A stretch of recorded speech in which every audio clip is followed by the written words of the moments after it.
I already have the fairing removed on this side. It's a really easy bike to do this swap on. So, so let's do a test and then we'll show the replacement.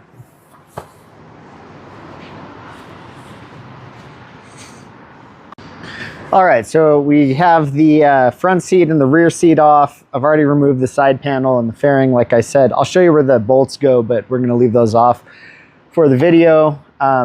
But let's take a look at what this is doing. So you can see on our voltmeter here, it's kind of hard to see on the screen, it looks like. So we've got a good battery, 12.4 volts at rest. So let's fire it up and see what it does when it's running. All right, let's see, try to find an angle that can read it well. 12.5 volts idling. So don't expect great charging at idle, but 12.6, 12.7, that's very low.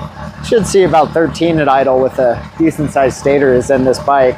And we don't have any lights on other than, you know, headlight, taillight, but nothing else running. So not a big load here.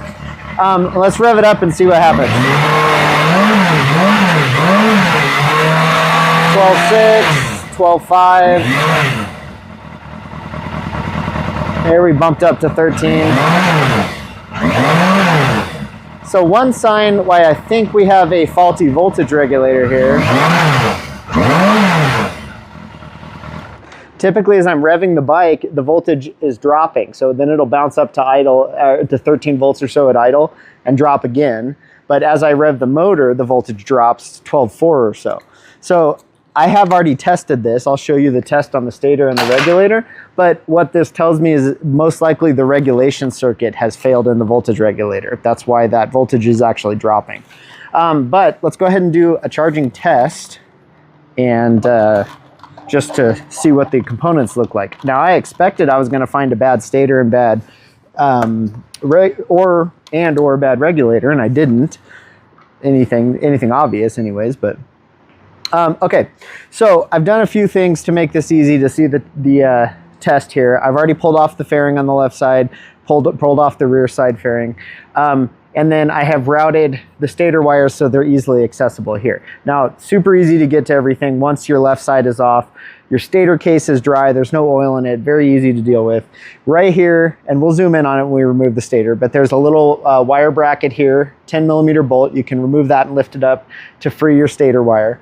And the factory routing, your wire obviously is gonna be inside the frame, goes right up here, and you can access your plugs right here, and then pull your stator wiring back down below.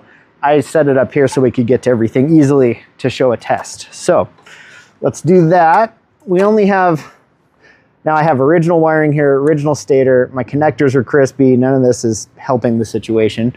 We only have 2 connectors for the stator. We have a 3-pin right here. It's a little hard to see inside there. That's the bike's harness. And then our stator side harness, 3-pin. And you can see these things crispy. The connectors latches have broken off. So all this needs to be replaced anyways. And then right here is our pickup coil, pulsar coil for timing. And I'll leave that plugged in. It's obviously working fine because the ignition's working just fine. So here is our stator connector. Now let's test the stator real quick and see what we got for resistance. I'll use my good meter here so you can see easily. And let me try and get everything lined up with one hand.